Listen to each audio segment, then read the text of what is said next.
Welcome, everybody, to the That Kind of Nerd podcast. I am CJ Mellon. I am Brian Thornton. And I am Josh Burns. Welcome to our show. All right, ladies and gents and fans and nerds alike, we're actually joined today with a special guest as well that wasn't in the introductions. We're dealing with our gaming nerd, Jeff. Jeff, say hello to everybody. Hello, people of the internet. How are you? We decided to have another perspective come into the show to talk about Avengers, and I want to start off with one crucial point. If you have not seen Avengers: Age of Ultron, stop listening now.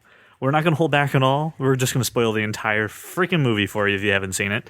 So you have 5 seconds to turn off our podcast, go watch the movie, and come on back. If you're listening to this in the future, we hope that you enjoy our thoughts and ideas on the movie and want to see if our stuff still holds up. So you have your disclaimer, and if you're staying past this point, well, you're screwed. Enjoy. So let's first do this. I want to get everyone's first impressions of this movie, and I'm talking when you walked out of it, and maybe now because we've had a few days to kind of ruminate on it. Everyone's seen it at different points. We all didn't get to see the movie together, so this is the first time we've ever talked about the movie with each other. So I want to lead off with Josh. I want to hear your impressions as you walked out of the theater, and I also want to know if you went to a late showing or not. No, mind blown is probably how I should say it. Christian's mind was blown. So Christian convinced his mother that it wouldn't be too scary and that he should be allowed to go with me. So we went at 9:45 in the morning on Saturday. As it should be, sir. So happy about it. I was so excited for the fact that you were going to go to a midnight showing. And Three people in the movie theater. One of them is texting. The other one is screaming at the movie screen. Josh Burns at the movies. So what did you think, Josh? You said mind blown. Mind blown. Look, I thought that it was very well written. I thought that it was just dark enough. I thought that the sort of the inner conflict rises to the surface a bit, and it's funny. There's a parallel storyline where there seemed to be a lot more damage, and I think we're seeing a lot more of that in comic book movies now. They're jacking up entire cities. So I thought that they're probably gonna have to answer for that at some point. So had your son seen the other movies of Avengers? Yeah, or has he seen those animated cartoons? He saw the first one, and then obviously he's seen the cartoon. So if he sees the... He followed. Did he follow? Yeah, he followed. He sees Vision. He's like, it's Vision. And I'm like, who the hell's Vision? That sounded like all the friends that I went to see it with. Yeah, who's Vision? And he's like, Daddy, it's from the comic book. Oh, all right, dude. I just don't know who the hell Vision is and why he's... But I said, but that's an Infinity Stone right there. He's like, what are you talking about? I'm like, that's an Infinity Stone. Right there. That's an Infinity Stone in his face. School. I know things too. So, Yeah. all right, good. I'm sad to see you didn't go to midnight showing, and had I made the bet like Pacquiao Mayweather, I would have lost. Dating this podcast even more. All right, so Jeff, newcomer Jeff. I'd love to hear your perspective on this too. But before I do that, I'd just love if you could, just a real quick 1 minute, I'm putting you on the spot, kind of nerdography about yourself and just why you are, a part of that kind of nerd team. So just give a little rundown on what makes you nerdy. Sure. Well, my name's Jeff Thomas. I've been a nerd since I was like 3 years old when my cousin introduced me to magic and comic books and all that cool stuff. And then ever since, I've had a really big passion for gaming, everything like that, all throughout growing up, NES through all the first gen into next gen, and PC gaming eventually. I played on the competitive circuit a little bit and got away from that because I actually had to do college and jobs and stuff, but never lost the passion for it. And yeah, I got invited by you guys to do, gaming and jump on some of these podcasts, and I couldn't pass up an opportunity to talk nerd and have a, nerdgasms over the mic. And as an aside, CJ, Jeff and I worked together for a couple years, like indirectly, and then directly for about a year. And Jeff was the dude that, like, he'd be like a traveling project team member, and when he'd come into your store, you were amped up to talk to the guy. Like the first time I met him, he's wearing he had the same hat all the time. He had this strong bad hat on. He wear the strong bad hat backwards. Still have it. And the first time I met him, I believe neither of us were very productive for about an hour because we just talked about strong bad for a solid hour. So I knew I was going to hit it off with this dude. I want to do a podcast and just ask stuff. That'd be a lot of fun. Yeah, a Homestar Runner podcast. Yeah. Rock. And the same thing, I worked with Jeff as well, and I was kind of walking around. I was just trying to figure out who the hell can I like bond with, who can I talk to. I popped into Jeff, and he got all nerdy. He was like, great. And then he has a theater passion as well. I was like, we're theater friends. Yay. We were fast friends. This is going to be good. So thanks for coming on for this, Jeff, and thanks for joining the site. So now that you've kind of told us why you're crazy nerdy, first thought on Avengers. What was your mind like when you walked out of the theater? Well, like I said, I do have a comics background too, not as extensive as I'd like it to be, but I had read AU, or the actual Age of Ultron comic graphic novel kind of thing. Not when it first came out, but then later on when I heard the movie was coming. And I don't know, I love the movie wholeheartedly, and I thought it appealed to every type of person, because like I said, I went to see it with my friends and they're not huge into comic books or anything, so they were having a good time with it. My one buddy Matt never saw like any of the, I guess it was phase 2 movies, but just saw the last Avengers, so he walked into it with no concept of anything that happened through like the Winter Soldier or anything like that, but he was following it and relating to the characters and kind of bouncing off what Josh was saying. The impact of these events is being seen a lot more, not just in the cities or the scape of the destruction, but also in the actual characters themselves. And you start to see like the heroes not being able to do everything by themselves. You saw that in Avengers 1, but you see a lot of the flaws, which I think is a beautiful thing with Joss's the whole Marvel universe right now. But I was floored by it. It was very good. And I went with my wife, and I went with a couple of my in-laws, and my in-laws aren't huge comic book fans, and they've seen the movies with us, but they're the people who, every time we get in the car after the movie, they're like, can you explain to me what the hell went on? I'm like, yeah, let me just synopsize this movie that I can't even wrap my whole head around, because I came out so freaking pumped and so excited. It was so good. I was watching the movie, and we have talked about the Daredevil series on Netflix. And when I walked in that movie, there was actually a trailer for the Netflix series of Daredevil, and people around me were like, oh, I haven't watched that yet. And I'm just like, yeah, that's probably the best thing that Marvel has ever done. Hands down, it's probably the best endeavor that they've ever had. And then I left that movie going, well, there goes that notion. Ultron just whooped that ass. Like, that was incredible. So I was just floored by the scale. I was so excited with the acting, and the production value is just through the roof. Disney and Marvel going bananas on this. So I was so floored.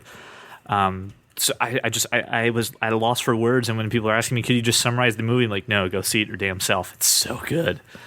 James Spader is one of these voices, one of these guys that you don't need to.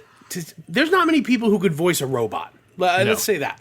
And I get he's artificial intelligence, but you can hear the facial expression when he speaks, and he's just. I thought he was brilliant. I love James Spader. Pretty much everything he does, starting from. He and Robert Downey Jr. acted together in Less Than Zero in like the early '80s, and that was a great movie. But he was amazing in this. And I want to get into his performance later, because I think it's a huge piece of this and why this movie is so successful. But Brian, comic book Brian. I also know some of the crowds of movie people that you go with, and I also know that you were not with these said people for this movie. No, I was not. I know that you are now fully able to enjoy a movie the way that you have always intended it to be.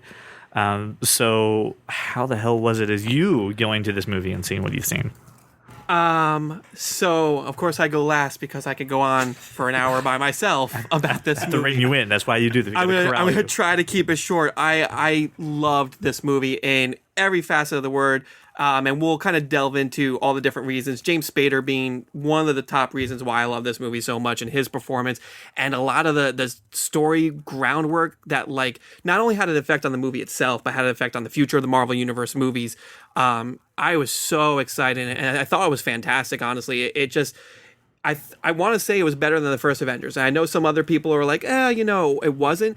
I don't think they're seeing some of the things that I'm seeing that is being laid as far as the groundwork goes, and some of the really cool character developments that happened in such a short time for all of those characters. I was floored. I loved it. And that's something I am so glad you said that. That's actually something I want to bring up, and this is the first topic of conversation.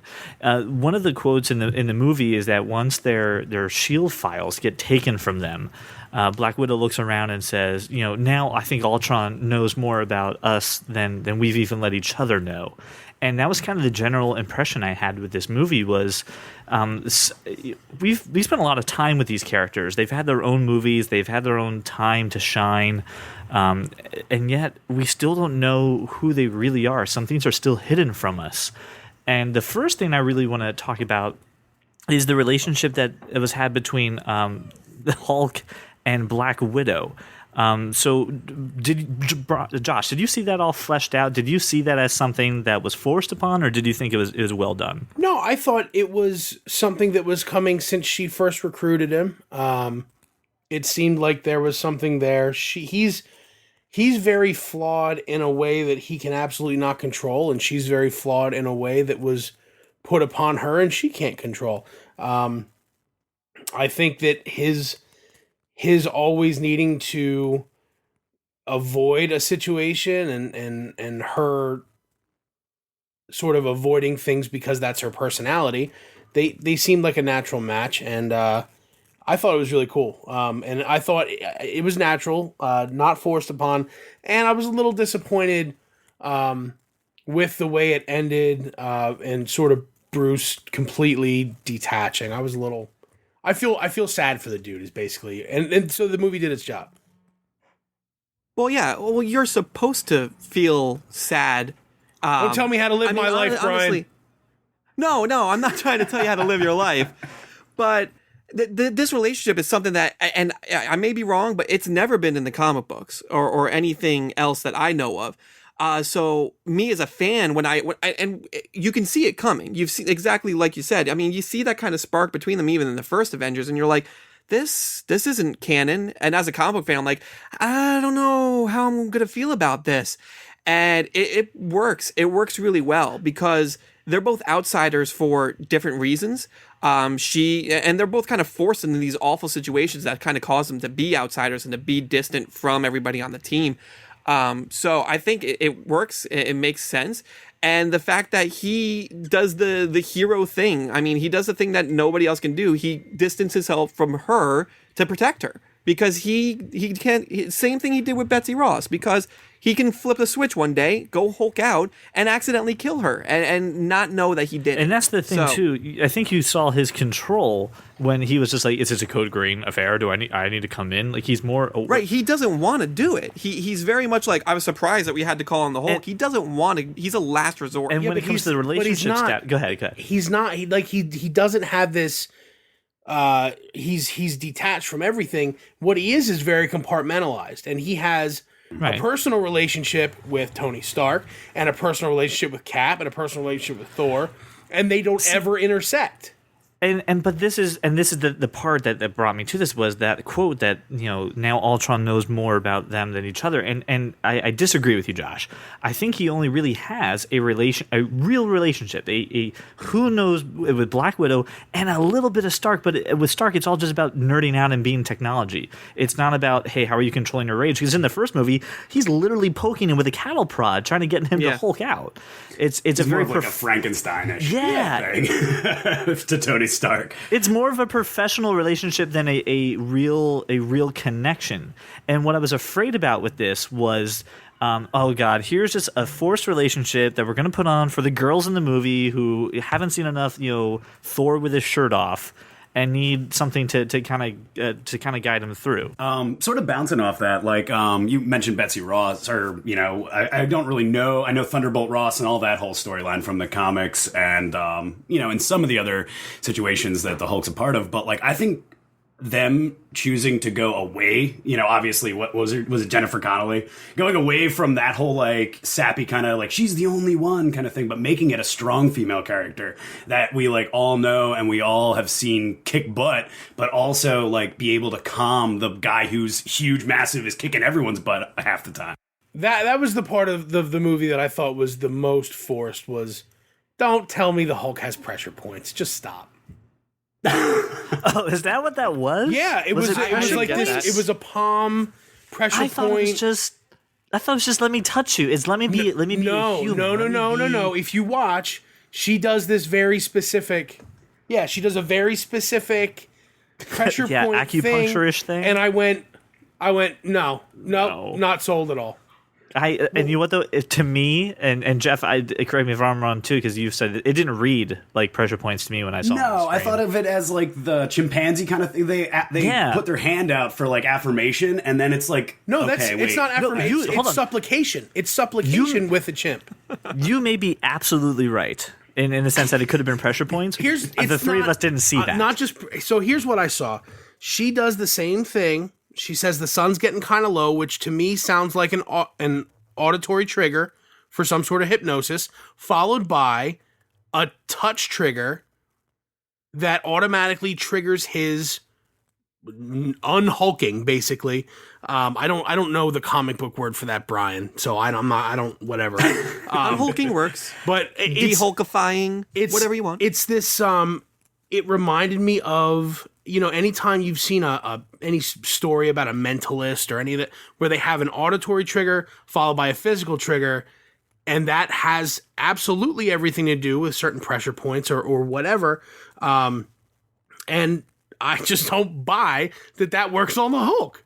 So this is how I read it, and this is the thought process I put into it, and I put way too much into it, by the way. Was that Banner had said, listen, like the only person that should really come near me during this time is because here's what happens. After he goes crazy and he smashes and he goes through bunkers, goes through buildings, he then retreats away to an area without civilians. He goes somewhere isolated and he starts smashing anything that he can. He just kind of throws his little tantrum. It's a point again where we see another side to a character. We discover something where Banner has in his own subconscious brain, because he does tinker around there while he's the other guy, as he says. He is aware of kind of what's happening a little bit, just a little bit. And he goes, I know I'm done. The mission's complete. I need to get away from people so I don't hurt anybody. And I need to go do something. And he's probably worked out this routine with Widow because out of everyone in that entire crew, once a mission is kind of complete with the Hulk, she's the only one that could sly away. And if some bad guy came through, they used to have everyone with superpowers all the way over there to go get the Hulk and calm him down. So they probably worked out a routine to do this. So I saw this as, you're the only person who can come because you're not mission critical.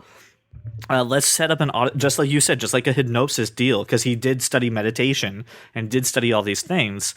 Let's go ahead and do that. So, it's one of those things where he has worked this out with her, and what started off as a professional, here's how I unhulk, it turned kind of into a relationship. Yeah, well, it's the same thing with Betsy in Incredible. Well, let's just say the Incredible Hulk, and in the Hulk comics, like she's one of the very few people who can just stand in front of this hulking monster and he'll stop and he'll just look at her and be like, "Okay, I need to calm down now." And Black Widow has the same effect. I mean, I agree with CJ.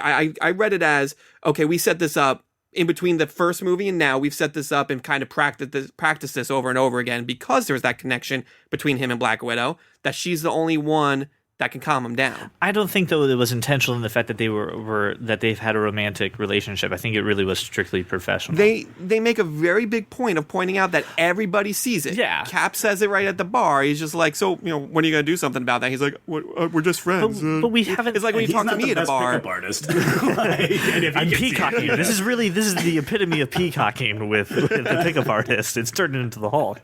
Jeff, you had an interesting point. I think you were talking to Brian. That instead of the Avengers banishing him, he kind of banishes himself. Yeah, because in the comics, there's this whole side, and a lot of comic fans, I don't know if you were going to think anything like this was going to happen in the movie, Brian, but I know I was thinking maybe they're going for this World War Hulk style, Planet Hulk style thing, because especially after I saw the, trailer and he had like the red in his eyes and he almost comes to this Red Hulk moment, which I was like kind of nerdgasming over in my brain, but then I was like, I don't know how they're going to make that work. But in like the World War Hulk and Planet Hulk storyline, the Avengers actually group together and they're like, we gotta get Banner off of Earth and get rid of him because he's like he basically hides out and then there's no way to control him anymore. Betsy doesn't work, all the other things that they've put in place don't work. And correct me if I'm wrong, but is that when Hulkbuster actually gets made? Like when Iron Man actually uses that for one of the first times? Hulkbuster's been around for a long, long time in the comic books. It's just collects dust in Tony's armory for a long Squadron. time. Just whenever, like, oh, okay, well, I'll bust this out. Hulk's freaking out again. But that's a really good point. Is that in the comic books, it gets to a point where the other heroes decide we can't have to quell this rage every time he has a temper tantrum. We need to get him away from people, and they send him to another planet. Do you think this is something that they're borrowing from in the inspiration idea of we need to see the Hulk get separated? Yeah, I think so because, but I love the way they did it with him doing it because it's showing that even as the Hulk, they're giving him more of like a sanity, inside of that persona of the giant hulking monster. They're keeping that Banner instinct a little bit more than some aspects of the comics did.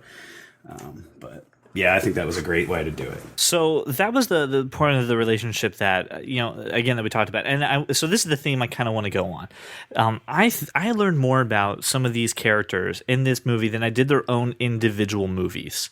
And this is another thing that I kind of noticed afterwards was they did a little so they kind of whet our appetite for Civil War because they literally had shots fired between Cap and Stark. And when my wife and I were leaving and they were talking about one aspect of the movie, I was very interested in this. Jarvis versus Ultron in the digital forms. I didn't know that they were going to do this at all. And I was like, okay, once it started happening, I was like, how the hell am I supposed to care about two computer programs fighting this out? Yeah, and how Brian, do you show this? Why? I mean, why combine Jarvis and make Jarvis the voice and framework for Vision? Why do that? Like, Christian couldn't tell me why. I don't think... I think it lends a lot easier to the story that they were building since Iron Man 1. I don't think they intended this when we cast Paul Bettany to be the voice of Jarvis, that we're going to have him be Vision one day. But it works. Us as viewers, I mean, I don't know about you, but me, throughout 3 Iron Man movies and an Avengers movie, have already grown attached to Jarvis, just as even as a character. I love Jarvis. I don't want Jarvis to be Vision. I want Jarvis. Well, he does say he's not Jarvis. He's not. He does He's reference not, that. but He's Jarvis. But Jarvis is dead, right? Jarvis has moved on. So and this is actually the reason why, and I want to get to this. The thing that I thought with this is people who don't know who the hell Vision is, right? I'm just like, okay, we know Vision's coming. Are we going to have this huge setup of Vision? Like, how the hell do you quickly attach yourself to someone like this? And the only way you can do it is kind of using a similar person or character, not their entire humanity, but you need to quickly buy into it. So the moment where they're playing with the hammer, right? They're having the drinking game of basically who can pick up the hammer. We're laughing at that, and then we're just like, okay, that was really funny. But then my wife was like, that the fact that came back meant something to me. Yeah. When Vision just picks it up and hands it to Thor, I instantly knew he was a good guy because when my wife first saw him or heard about what the hell was happening, I was like, Vision. Well, she goes, is this a good guy or a bad guy? Wait, you have to. That's not necessary. Okay, so hold on. Let me complete the track. Let me complete the track here for you. Okay, so she was like, is this a good guy or a bad guy? And I was like, you'll see. You'll see because it's kind of not.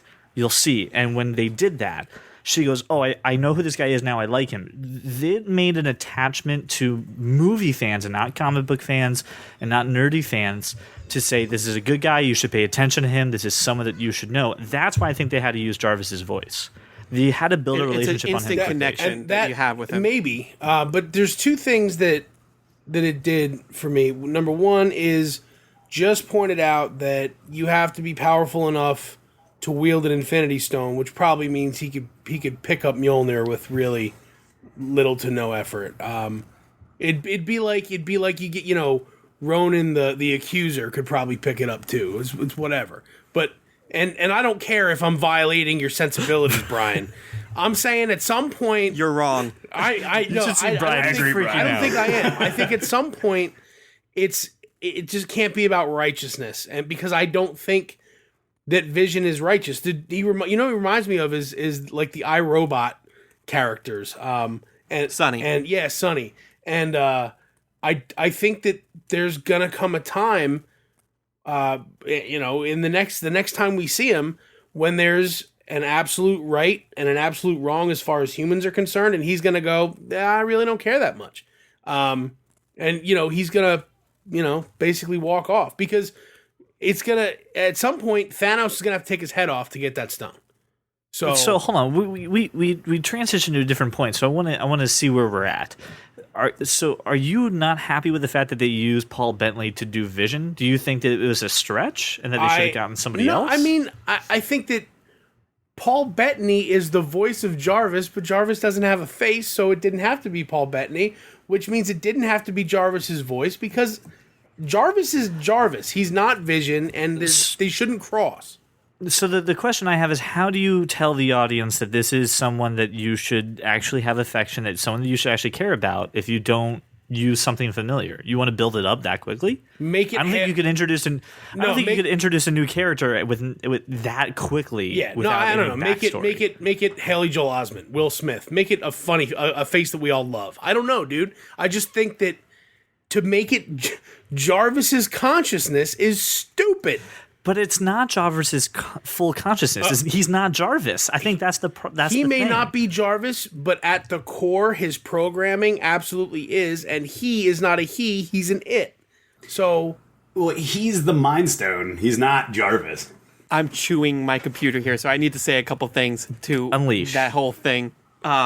Which starts with Josh. You're wrong. listen, don't bring your comic book bullshit up in here, because I'm going to smash it. I'm not going to. I'm going to smash it to bits. I'm going to use nothing but movie logic from what they set up in the movie. So they make a very big scene, and we all laugh at that scene where they're all trying to pick up the hammer, because in Thor, we've already set up that only he who is worthy can pick up that hammer. Uh-huh.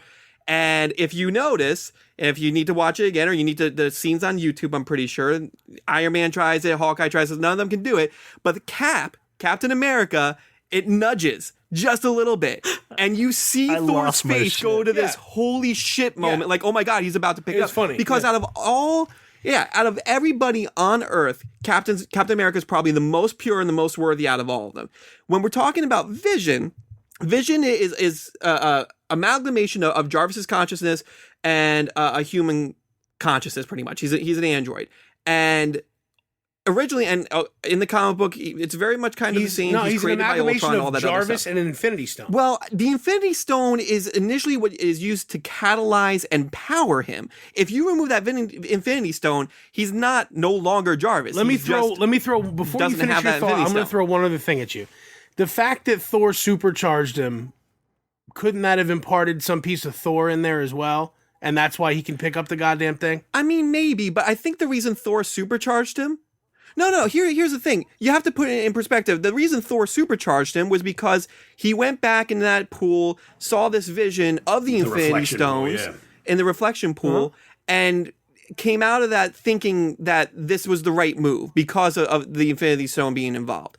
Now, Vision, who is initially in the movie and in the comic book created by Ultron, he's supposed to be Ultron's new vessel and something that Ultron can use to destroy the world. You're immediately thinking, I don't know about this guy because he was created by Ultron. Right, just like and in the movie. The only way to build that trust, and they made such a big deal about this hammer, he's a day old. He doesn't have a dark side. This entire movie is based around everybody's got a dark side. Even Captain America has a dark side. Like, we are pitting ourselves against each other because Ultron has kind of put our skeletons to light, and he's the only one that doesn't have that. Hence, the only other person who can lift that hammer. So I want to get down to the crux of this argument, and I want to get an answer from each of you on this.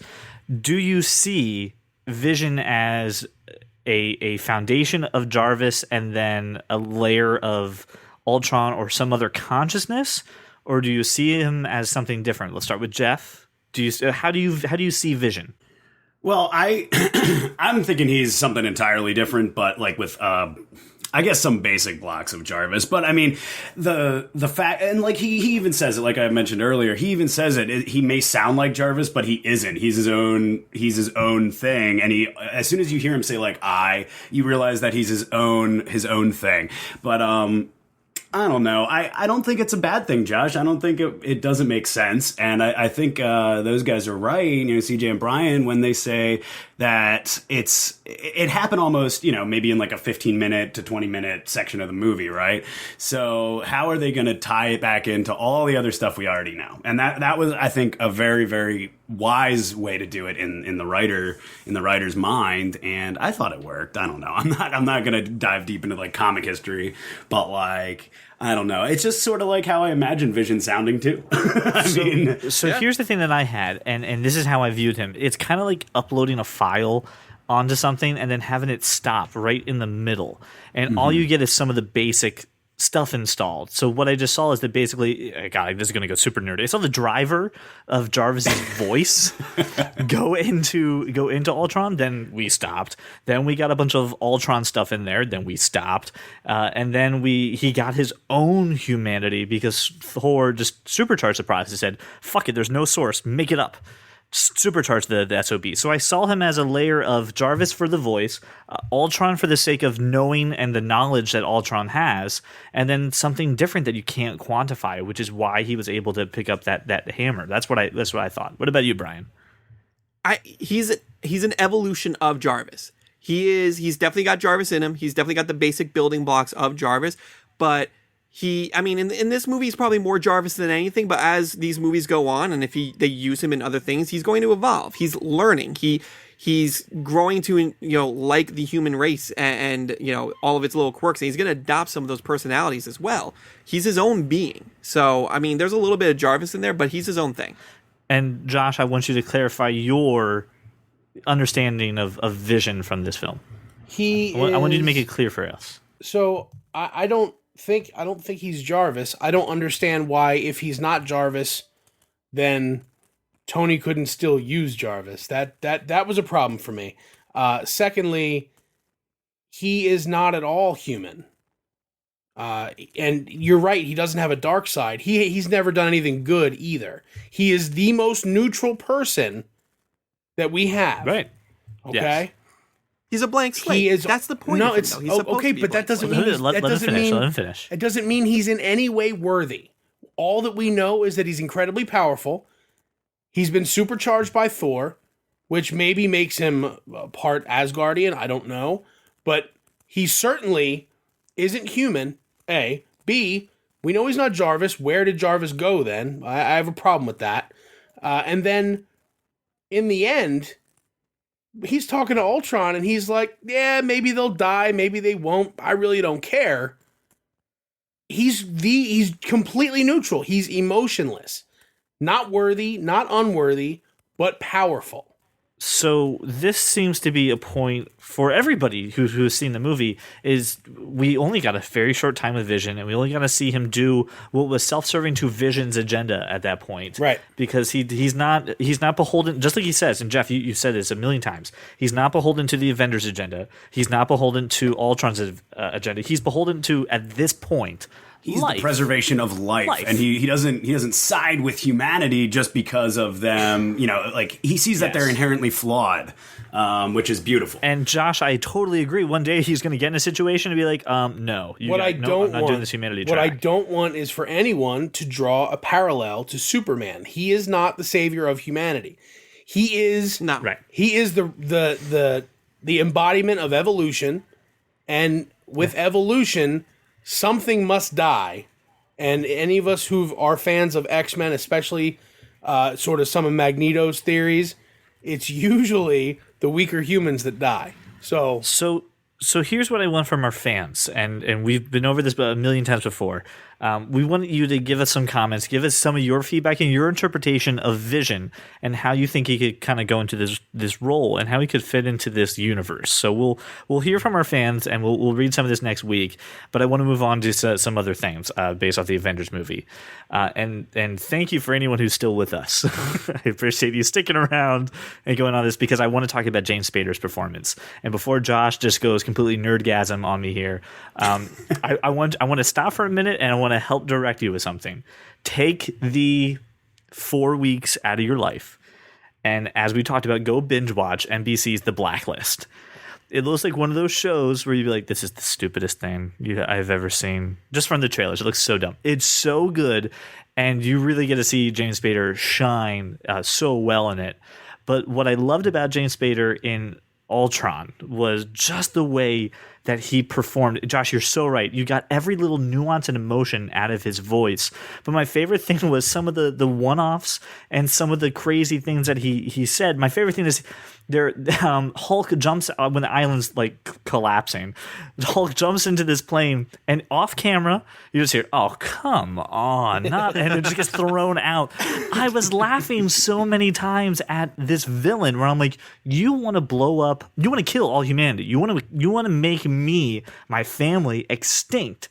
I should hate you so much to your core, but I find you so funny and fascinating. I feel bad watching you be destroyed. And it's one of those things where, and I have to call back to thanks to Brian for making me listen to Fat Man on Batman, where they're digging on Daredevil. This is one of the few Marvel villains where I think they get it right.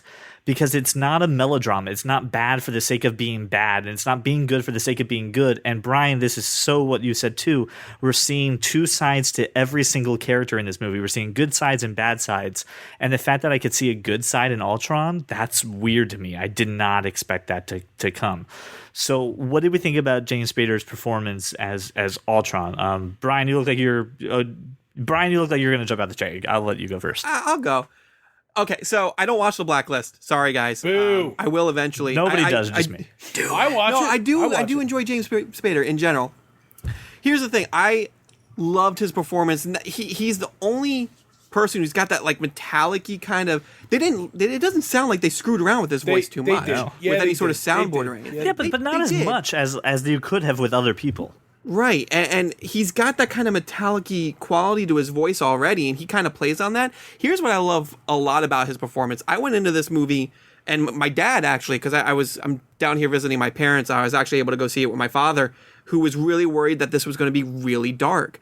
And the dark and gritty like universe that Marvel is going to start making everything dark and gritty with this movie, and the main problem was I was worried that Ultron was going to be too dark and that it was going to be almost like I feel uncomfortable watching this almost. And James Spader performance made that so much better. And he's got like a little bit of Tony Stark in him. Yeah. All those little kind of quirks and little jokes that he says, he does that because he was programmed by Tony. He's got a little bit of the Tony personality in him. And what I love most about it is when he catches himself doing it and then he just hates himself for it. And and it happens on the ship where he takes out the guy who will be Claw in Black Panther. He takes off his arm when he's like, "Hey, Tony Stark said that to me once." He flips the F out. He hates that part about him, because he sees Tony as weak. He hates him the most out of all the Avengers. They've said it multiple times. His performance was amazing, and I was extremely impressed and pleased that they didn't make him too dark. They gave him that humor that you kind of like about Loki in the first one, that makes you kind of think, yeah, you know what, they did this right, finally. They're reserving dark for Thanos.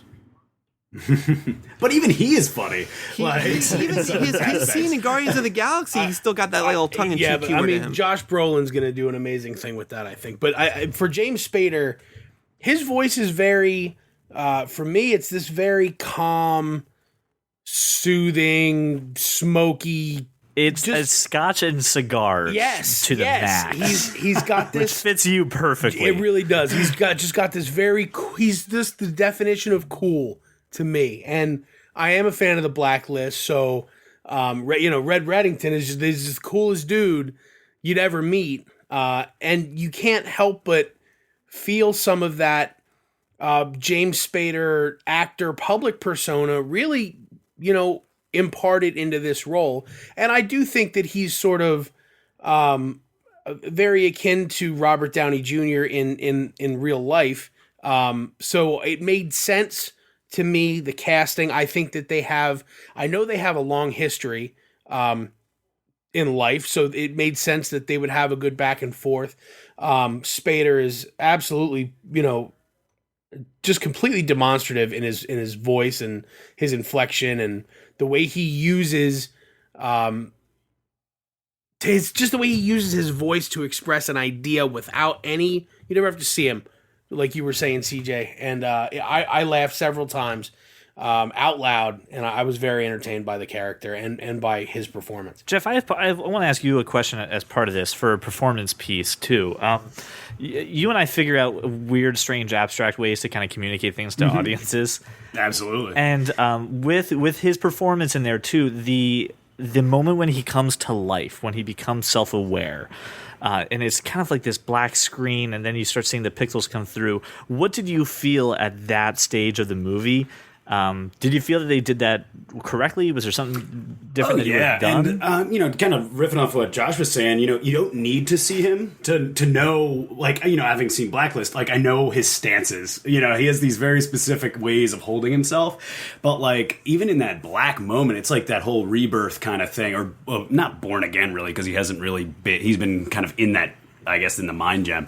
But, like, I don't know. I love that whole everything's dark, but then you start to see these little sparks. It reminds me of the Halo 4 trailer where you don't know what the heck's going on, but there's, like, all these little synapses firing. It reminded me of, like, the brain turning on, or, like, having this, as a big metaphor. And, you hear Jarvis in the background trying to usher him into, like, a sane kind of mindset. And he's like, if you give me a moment, we'll power you down and then we'll just reboot the system. But he just keeps pushing, and he's, like, getting all this information so fast. I thought it was very well done. And I will say the mocap, I thought that was awesome too, because it mirrored Spader's performances in, like, the Blacklist. I thought it was freaking awesome.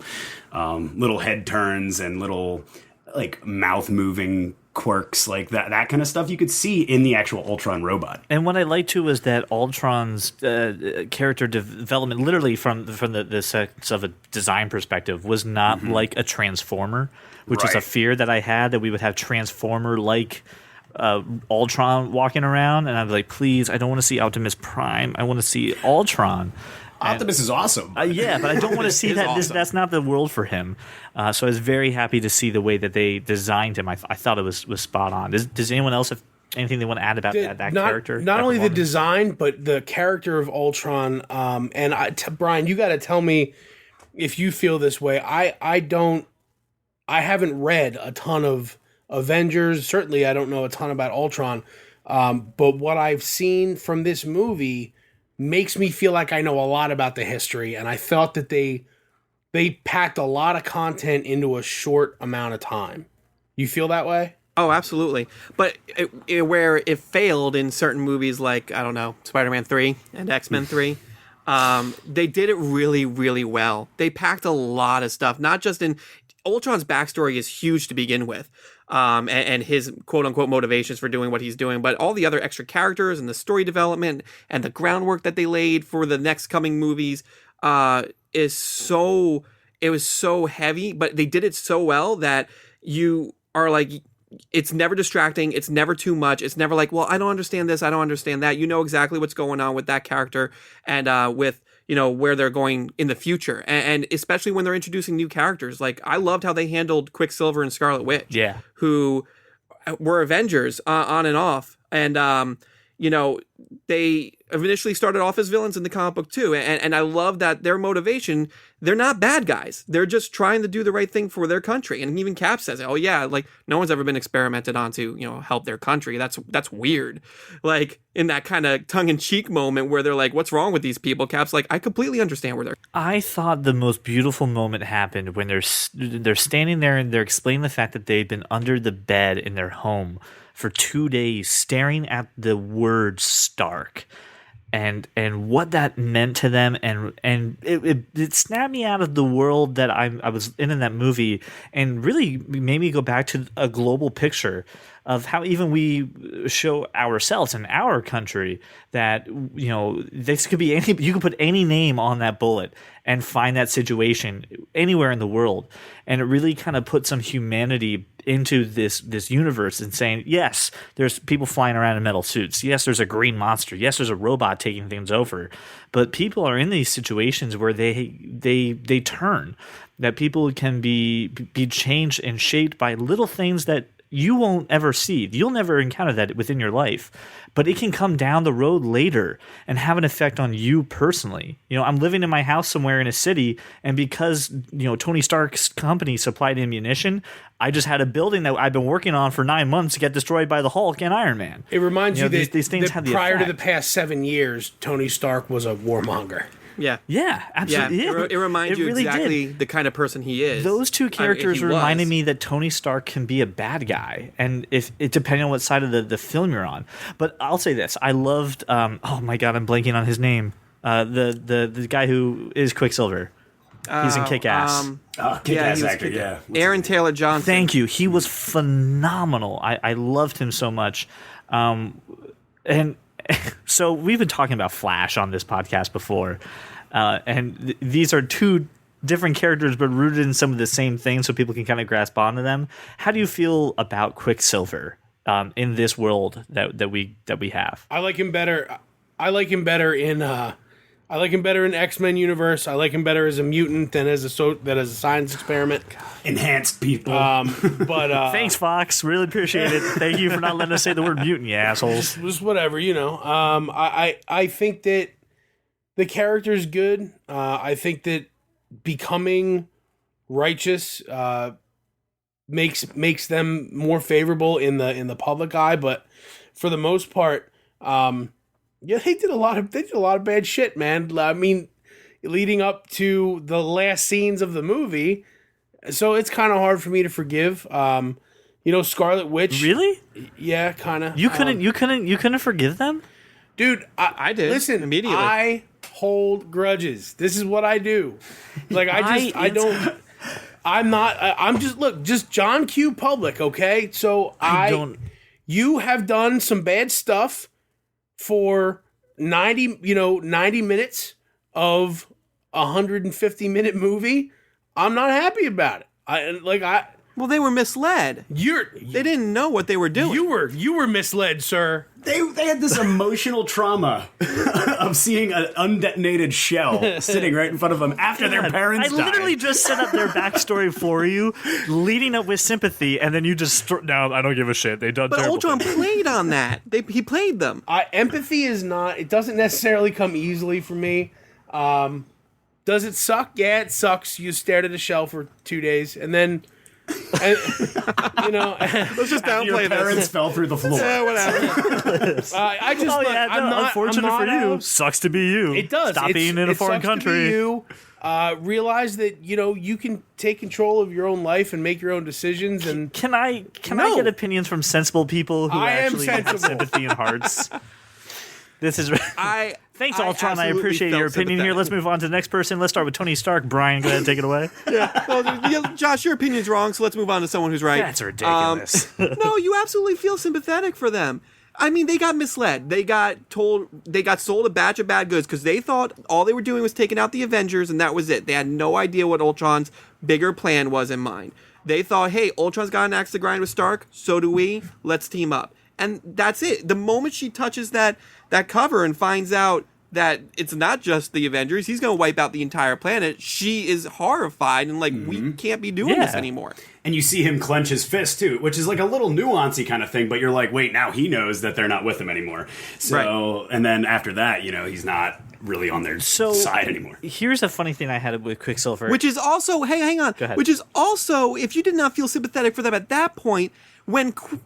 I don't know, there's two major points in that movie for both of them where Hawkeye and Scarlet Witch are pinned Such a down, great and speech. Hawkeye gives his big speech, which was amazing, and says, if you can stay here, I'll get your brother to come get you, but if you walk out that door, you're an Avenger, and she does. Takes her a little bit, but she does. And that's the moment you're supposed to flip that switch and be like, all right, they're cool. And let's not forget the ultimate sacrifice that Quicksilver makes for the guy he's been bullying and beating up the entire movie to help save him and that kid. I call that speech, by the way, with Jeremy Renner the Grumpy Cat speech because he has the Grumpy Cat face on the entire time. They did a better job with Hawkeye's development than they did, I think, with anyone else's.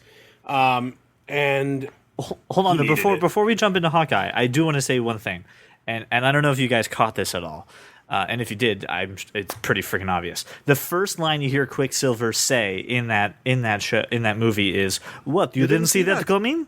and then when he does make the ultimate sacrifice and he dies, the last thing you hear him say is, "What, you didn't see that coming?" And what was so interesting was I did not see that coming the entire time. And we're going to lead into this. The whole time I'm watching this movie, I'm like, I'm learning so much about Hawkeye. It's a shame he's going to die. Yep. Thought for sure they were going to kill him. I was like, we're going to kill Hawkeye. And then when he's got a wife and kids and he's happy. Biggest red herring, too. As soon as you said, you didn't see that coming, like, I didn't see that coming. You are you bastard with your You know who you can't kill? Jeremy Renner. You know who you can? Yeah, that's what I said. You know who you can? Aaron Taylor fucking Johnson. You know why? And you should kill him so you can go make Kick-Ass 3. So let's talk about No, because he doesn't Hawkeye. matter. Is my right? point. I absolutely agree. He is not the character that is. He should have died under a bed when he was 10. He lived. Wow. This is all gravy now. I am He's bringing. the son of Magneto. They can't say that in these movies, though. I have to say this. True. I'm very ashamed of the words that are coming out of my mouth right now. I'm actually agreeing with Josh last week. Right now, I'm agreeing with the Josh that we had last episode, where you need big names to pull in some people into some theaters, and that's what I thought. You cannot wait. Hold on, I was like, you cannot kill Jeremy Renner in this movie. Like this, he's one of the reasons I came to see this movie. You can't kill him. You know who you kill? You kill the guy that goes out on the rock with Shatner and Spock. You don't kill. Are you saying red? You're not. Are you just comparing him to a red shirt? Quicksilver is not a red shirt. You wore a blue shirt that entire movie. Random guy. You don't kill Jeremy Renner. You can't do it. For the record, I don't think he's actually dead. So I agree with that too. I agree. go with the Marvel universe of I don't care if your body is disintegrated, you can still come back. I think they will find a way to bring him back. So let's talk about Hawkeye, because this, again, God, I feel like I'm repeating myself. Can I just point out one thing before we move on to Hawkeye? Yes. We have yet to see the reality gem show up in any one of these movies, and I think when they bring that in, they're going to use it to bring Quicksilver back. What's a reality gem? One of the 5 Infinity Stones. It's like far the Sorcerer's we know of Stone? Mind, Soul. It's not the Sorcerer's Stone. No. That would be Doctor Is it the Strange. Resurrection Stone? Is it one of the 3 Deathly Hallows? Yes, it is actually. It's the what was the stone? Was it The Resurrection Stone. The Resurrection Yeah, Stone? the It's the Resurrection Resurrection Yeah. Stone. Yes. Hey, Harry CJ, Potter. just FYI, Harry Potter podcast coming up. Yeah. Yeah, absolutely, right? Oh my God, J.K. Rowling is going to release a new book. It's going to be that guy. So let's talk to Hawkeye. 20 points to Gryffindor. So this is that's the name of the podcast. 50 points to Gryffindor. So win. Okay. So here's another part that I add, and again I'm repeating myself. This is a moment where again we are learning more about these characters than we did in all the other movies, and what a reveal with Hawkeye. And just what a way to handle. When I saw them pull up to that barn house, I was like, oh, that's like his parents' house that he's inherited. It's his parents are dead, or maybe they're there, and that's it, and that's fine, because he said he doesn't have a girlfriend. He said he doesn't have this, and he's kind of had this like flirtatious relationship that we kind of saw in the first movies with Black Widow. So I was like, well, clearly he's alone, and I was floored seeing a family. I was floored seeing a wife. I did not see it coming. I dropped some popcorn on the floor. I was totally in shock. Did you guys see that coming? Yes. No. I didn't. I kind of did because like the whole time. Kind of means no. I don't know. Like when Black Widow's like, do we really not know a whole lot about each other? I'm like, all right, so they're gonna do a little bit more backstory with. I was assuming it would be Hawkeye. Josh, how did you see that coming? Like, no, seriously, and I'm not like calling you out. I'm like, what gave that away for you? It's the story of the Armed Forces Special Ops hero, man. You go on mission, you're gone for X amount of time, you come home to your family. Of course he has a family. He's a regular guy. He's a great sniper, he's a sharpshooter, he's special ops, black ops, whatever he is. But you know these dudes have a family, they have a home. They need a reason to fight, and that's what separates humans and enhanced people or super brains or Batman with all his money is what ties the regular person to the world and what gives them a reason to fight. And that's why Hawkeye, in the movies at least, is such a great character, a pivotal character, because he is so unbelievably human and has all these reasons to fight, has a reason to go home, has a reason to live. Which is also why I thought he had a reason to die. Well, Right. and look, I get like the movie formula would be you would kill this Right. dude, but Yeah. you can't kill Jeremy Renner. Yeah, I you can't agree. kill him. No, So Josh, I agree with you. Are you enjoying this moment? I'm enjoying being right for once and not, So- Cherish the moment, Josh. And I like that this relationship that we found out about Hawkeye gave our characters a space to get human. It gave us a space to see more character development. And it really gave us the opportunity to say, take the masks, strip off the powers of these people and see them as people. And also, Nick Fury's here, motherfucker. funniest for me, the funniest part of the whole movie was Stark being pissy, walking off and going, "Don't take from my pile." Yes. I lost my shit. Laugh my ass So off. good. Honestly, that actually not the scene preceding that has got to be my favorite part of the movie, because that conversation between Cap and Iron Man, Tony and Steve, is very groundwork building for Civil And War. please do me a favor. Adjust. And I love the fact that you caught yourself, that you called them Tony and Steve at that moment, because it really because was. they are Tony and Steve. They're not in the right. suits. Well, But that's the point of this Marvel universe and these characters. But he Batman's is always Iron Man. Batman no matter what. He- when we talk about Batman, he's Batman. He is Iron Man. No, he is no, Iron Man. stop. Go ahead, Josh. He's Tony. In that moment, he is Tony. Yes. When they are chopping wood, he is Tony. Yes. And that scene is so pivotal. I don't think anybody really realizes it, at least the first time you watch it, is when... Oh no, we all got that. Like it's a Well, he's Civil like, War. well, hey, this is it's why a I post did this. within the This Civil is War why universe. aren't we doing this so that we can end the fight? And Cap is the one who goes, probably the best line of the freaking movie. Every time somebody tries to stop a war before they starts, Yep. things go bad. Yep, absolutely. And then another great scene is when he just rips the log in half with his bare hands. I love that shit. It's so good. Christian, so we were watching that, and Christian goes, "Why wasn't he just doing that the whole time?" It's so He wanted to true. make Tony feel better. yeah. Don't take from my pile. It reminded me of Abraham Lincoln Vampire Slayer. Yeah, where he yeah, takes the axe and like chops down the whole tree in one swing. I was like, why? How come he's not going through the stump he's chopping on? Like, I know he has to pull a punch. To If the swing that writers of axe. Avengers heard you say that, they'd probably be like, "Oh, we just got compared to Abraham Lincoln." Josh Whedon's just like, I'm gonna find that kid. I'm gonna kill him. Oh my gosh, if he finds you, please let me know. I must meet him. Over your rotting corpse, because he just killed you, but I will meet him. He ripped you in half with his bare Pointing. hands. So you follow my. Just it'll be like Mr. Burns dying on the clock dial. Go that way. That's where he left.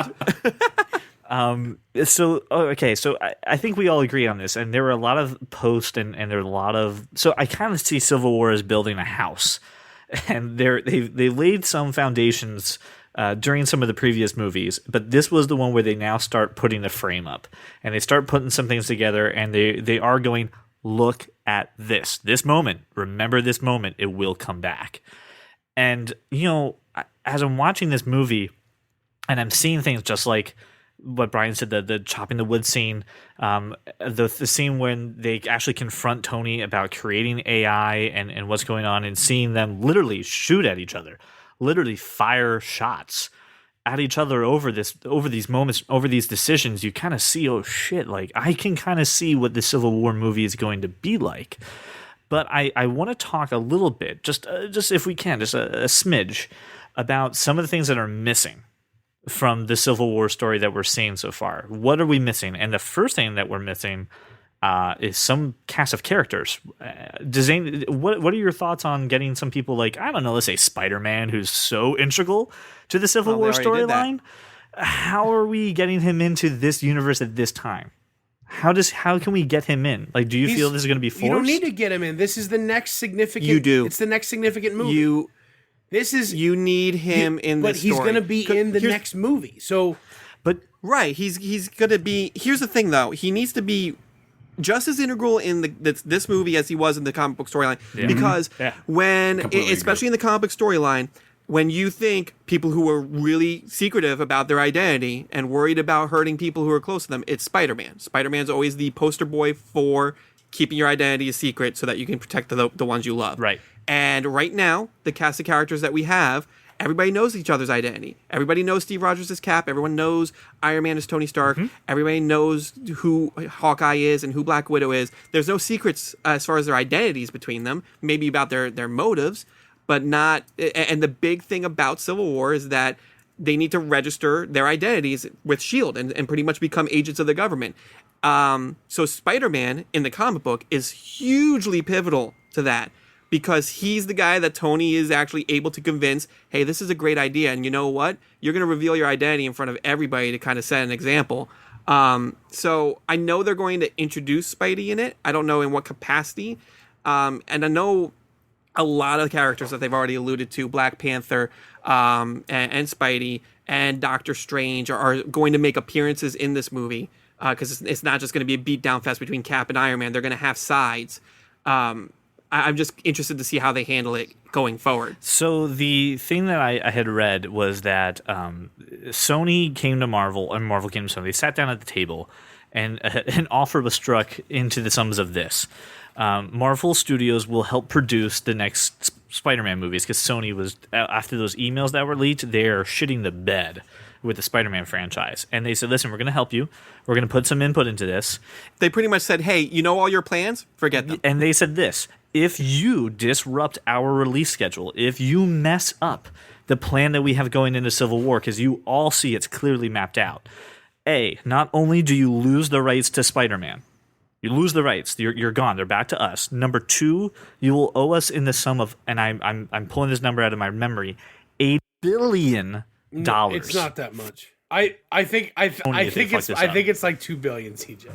Is it two? Okay, 2 billion. It's a lot lower, but it is a substantial amount of money to people. Way like too much fucking money. Well, it's a too much money substantial amount of money to anybody. yeah, right. True. But You think about it, without doing it correctly, that could cost Marvel huge box office numbers for other movies. I mean, people They obviously have a still go see very them. specific plan.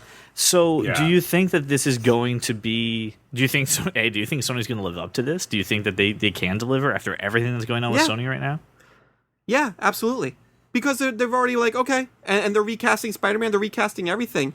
They don't need to be like, oh, we need to secure Andrew Garfield or anything. We're just going to get somebody new that's going to show up in Cap 3.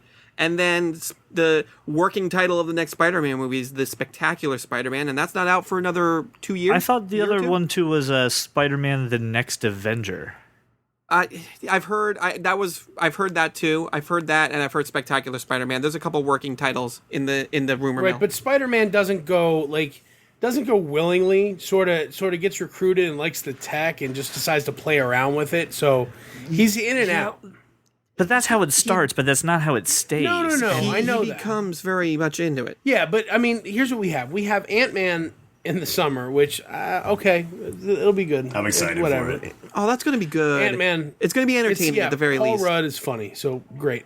But the next big Marvel movie is the kickoff of the summer movies next year, May 6, 2016, Captain America: Civil War.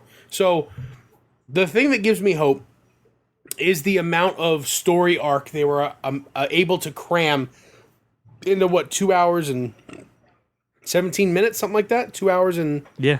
It was a long movie, but I loved it. I loved it how was, it didn't but feel they that did way. a really Without disrespecting source material too that they're basing stuff they on. did It's not they exactly did a great correct. job cramming all the story in. So I feel fine about what they're going to do with Civil War, and the Captain America movies have both been handled incredibly well. I like where the story's going, so I think it'll fit just fine. Plus, as much as it's going to be a Cap movie, they have to, like Brian said, Doctor Strange comes out later that year, so they have to introduce Benedict Cumberbatch as Doctor Strange. So let's jump into that real quick, because we're getting on an hour, and I still want to talk a little bit, but we have other things to do.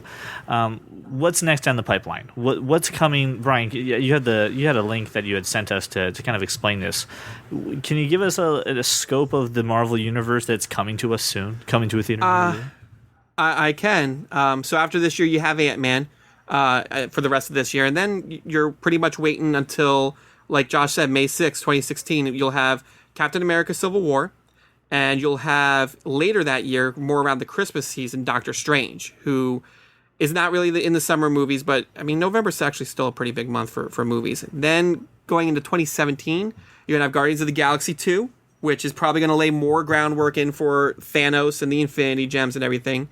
Somewhere in between that, in 2017, you're gonna have a new Spider-Man movie, whether that's gonna be the Spectacular Spider-Man or Spider-Man: The New Avenger.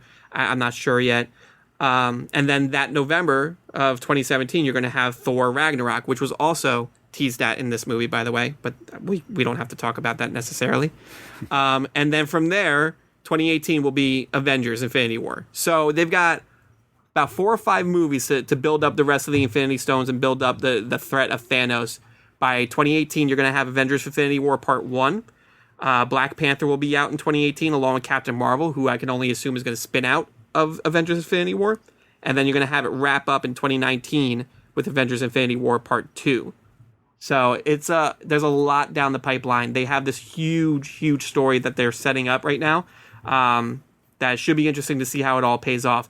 Can we also just point out real quick that they destroyed an entire city, but unlike Superman, they saved every single person in that city. It's very true. There was injuries, there was, some maiming, but everybody lived. Everybody lives. Yes, Nick Fury flies it. And you know what? That is a good distinction to make because at the end of the day, I was thinking about that. I was watching Transformers the other day on like HBO or something, and I was like, "There's a lot of people dying. Like I see people dying in this movie," and I didn't think about that when I'm watching Marvel. And I'm like, yeah, shit's happening, but like, I don't think that like Tony scans that building and he says, "Yep, nobody there. Go take down Hulk." The human casualty part was pretty low, but I don't think the world is looking upon the Avengers with, "Hey, thanks for helping us." It's one of those, "Hey, listen, like, thanks for not killing anybody. Like, greatly appreciated, thank you, but the Stark Relief Fund better be pretty freaking awesome because you kind of leveled our city." And they did mention that. They mentioned the Stark. They literally did say, "Have we sent somebody there to go help them? Have we sent relief?" I think once it becomes public knowledge, because I think it will, that Ultron was a direct consequence of Tony Stark tinkering around, people are going to be out for blood. And I think you're right, Josh. You said this earlier in the show, actually, that there's going to be people are going to have to start answering for the destruction that just occurred, and I think that's a huge part that will lead into the identification process of superheroes. That'll lead into the Civil War. It's they're going to bring him back in front of Congress again, and instead of saying, "Hey, the last time you were here, we said that no one was near your suit," we obviously can see that we're not worried about your suit anymore. We're worried about aliens. We're worried about this shit level again. Events. Right? Yeah. We're worried about the stuff that you all are causing. Because that's the thing. We're worried about you, Tony Stark. So last time you were in front of us, you could say, "Hey, I just privatized world peace. I'm doing a good job here." You can't say that anymore. Which is just another amount of crap. Just another vehicle for Hydra to sort of impose their own agenda. And for Civil War, really. Do we still have enough Hydra around to make an impact? Yeah, it wasn't just Gary Shandling, brother. You know what I mean? No, I thought that they had saying that they over this time have been hunting most of Hydra and found lop off one heads, 2 will rise. Yeah, that's the whole point. Yeah, they've been lopping. So at some point, you pull out. If Medusa's they lopped head off and 300 heads, 600 will rise. It's just simple math. You pull out Medusa's head at some point and turn the Hydra into stone and say, "I fucking killed the Hydra." That's how Greek mythology works. Yeah, Hydra never seems to go away, dude. I mean, you still have... They're always this underlying thing. Right. So it's like the Tea Party. Is that what this is? It'll just it'll never end. It'll always... Wow. You went Sorry, full... You went too much? Wow. You went full... Goodbye, everybody. It was nice being on this show. You went full on CNN on us right there. I went too political. Your MSNBC Oh, shit. show. I just went to that kind of nerd, the political show. I'm sorry. I filled that with Jon Stewart You can have afterwards. that podcast. You're good with that. Okay, so... Let's get some final impressions. Let's wrap this up a little bit. Are we happy with the state that we see Marvel in as a whole? Do you think we're going to start seeing more of these crossovers? Do you think Daredevil and some of the other projects that are going to come through are going to fit into this universe that we're creating? Are we going to get the Defenders in this at all? Do you think we're going to see some of these people in the movies or no? That's a one-off. I hope so. Yeah, I think you'll get bits and pieces, nods to it. I don't think there'll be a full storyline for some time. I think it's pretty well mapped out. But my final impression is the Marvel's doing just a fantastic job. Stan Lee was fantastic. Oh God, that was so good. Just the cameos are just getting better and better and better. So I'm going to post a video in the show notes. There's actually this thing called the Stanley School of Cameo. That's happens to be like an Audi plug or something like that. It's a car like commercial in there too. I'll put it in the show notes. It's great because some of these big name actors are making cameos in it because he is the king of cameos. Yeah, it's easy. Yeah, from it was great. From a father's perspective.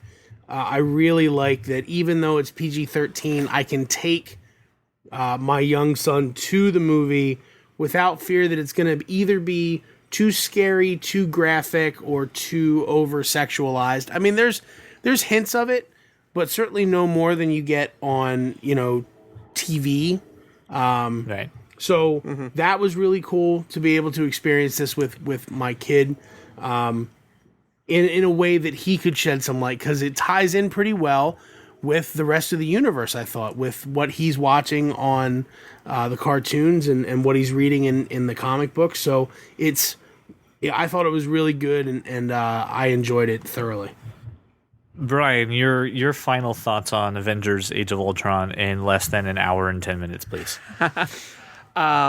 See it and then see it again, and then I will probably be seeing it a third time. Honestly, if we're talking about like the meshing of their recent success with Daredevil and everything, God, I really hope so. I really hope so. Because honestly, here's a really cool thing. There's a really great scene with Daredevil in Civil War that they need to put in there, and anybody who's read the story will know exactly what scene I'm talking about. So I'm not going to go into it. But yeah, I thought it greatly exceeded every expectation I had. And I'm looking forward to seeing where we're moving from here. And I left the movie saying this: I know these characters more than I thought I did. Now I now know more about them previously, so I have to thank the writers for making sure that we have some good backstory and that we have these people, and I can start seeing them as people, and I can start seeing them as living things instead of just a cape and cowl. I can really kind of get into their heads and their personality. I'll say this: at the end of the movie, I actually felt really sorry for Steve. Steve Rogers, I felt he doesn't have a life. He's got nowhere to go. Everyone goes off into their own place, and he back stays in at Shield, new Avengers facility, and he's just there with the new recruits. I'm like, this guy, he's still so misplaced within this world. I felt pity for him. I left that movie also with a different view on Tony Stark than when I walked in. And my wife really kind of made me feel that way, that I see Tony Stark more as a bad guy now. I'm not on his side, which is weird because when I read Civil War, the books, I'm on Tony's side for most of the time. So I was actually very perplexed by that, but it felt good for me for some reason. So great movie. I agree, Brian. I'm actually going to see it again just at some point because it was so good, and I know I'm missing something. I'm so excited for what they're doing. This is the benchmark. I said it last week. This is the benchmark that every summer movie is going to be. And put like up I against. said too, I walked into that movie saying, "Wow, Daredevil's the best thing Marvel's ever done," and then left that movie going, "Well, Daredevil's now the second best thing that Marvel's ever done." I'm gonna wait. I'm gonna wait another week and then go see it on like a Wednesday at 3:00 in the afternoon during the day with three other people Yeah, in it's the gonna be theater. great. And I can't wait. while you're texting. Go to Movie Tavern and then have a beer too. And you know what, Josh? Not a single person was texting or talking during my movie. Thank God, because I would have thrown, not me neither. thrown heavy objects at them. I stayed on my phone the whole time. I hate you, Jeff. Since you're our guest for this show, I want to give the final word to you for this. Yeah, absolutely. Here you have like the Avengers: Age of Ultron as not only a movie that lived up to the hype and lived up to the anticipation, and Marvel consistently knocks that out of the park. But you have a movie that did that. While you're in the movie, you're finding, just like you guys were saying, you're finding new things out about these characters you already think you know and love, but going towards this major event of Civil War, you're finding out, wait, do we really know these people, or do we know their motivations as well as we thought we did? But as you're learning and watching and all that other stuff, it's just new facts and new perspectives that you can gain just by sitting there. But yeah, definitely a movie you want to go back and see again and pick out those little tiny things. And I think it was an excellent work of writing and cinematography. So thank you, Jeff, for joining us for this show. I did love your input so much. Thank you for joining us. So yeah. I'll say this to our to our listeners. We appreciate you for hanging around for this, and things got really heated with this Vision conversation. So like I said, I still want to hear everyone's thought and input on that character, as well as this. There's so much going on in this movie. I know we didn't hit it all, and we'll be frank with each other. We also want to value your time, and we're coming on a pretty long show for us. So we want to still kind of keep it there. We're going to have a couple different renditions on our website, thatkindofnerd.com, about this movie and some of our thoughts and feelings and reactions for it. So keep tuned to that. We didn't get a chance to do any comments this week because we did want to make sure we just got to talk about Avengers the entire time. So we do have some messages and stuff we're going to go over next week. One from actually a friend of Brian who decided to come in and put some comments on the site. So Corey, we will get to your things if you're anticipating it. Well, I'm sure we'll have another email from Laura, Josh's wife, about a correction or problem that he had this week. But I want to give you the number. Again, I want you to put this in your phone as That Kind of Nerd, or TKON. That number is 484-373-4119. We've had a couple people call in. We really want to thank you for doing that. You can also follow us at Twitter at That Kind of Nerd. Use hashtag TKON podcast when you talk about this show. We just want to see if we can get some people going that way. Emails can also be done at podcast@thatkindofnerd.com. So, gentlemen, thank you so much for coming on. Jeff, thanks for joining us today. Please read some of Jeff's articles on our website, That Kind of Nerd. He has some fantastic insights to gaming and just that culture around there, because he is our gaming nerd. So please read some of Jeff's articles. They're utterly fantastic. Gentlemen, thank you so much for your time, and thanks for listening to our show. Thank you for listening to the That Kind of Nerd podcast. We want to thank everyone for their support, and it means so much to us that you'll listen to our show. But we still need some help. So on our website, thatkindofnerd.com, we have a link to a GoFundMe campaign that will help us buy more equipment and necessary software to make the podcast. Whether you donate $100 or $1, we appreciate everything that you do, and we'll give you a shout out on the website and at the beginning of the podcast. So go to thatkindofnerd.com, look for our link for our GoFundMe, and help the show keep going. 3 people in the movie theater. One of them is texting. The other one is screaming at the movie screen. Josh Burns at the movies. Josh, your opinion's wrong, so let's move on to someone who's right.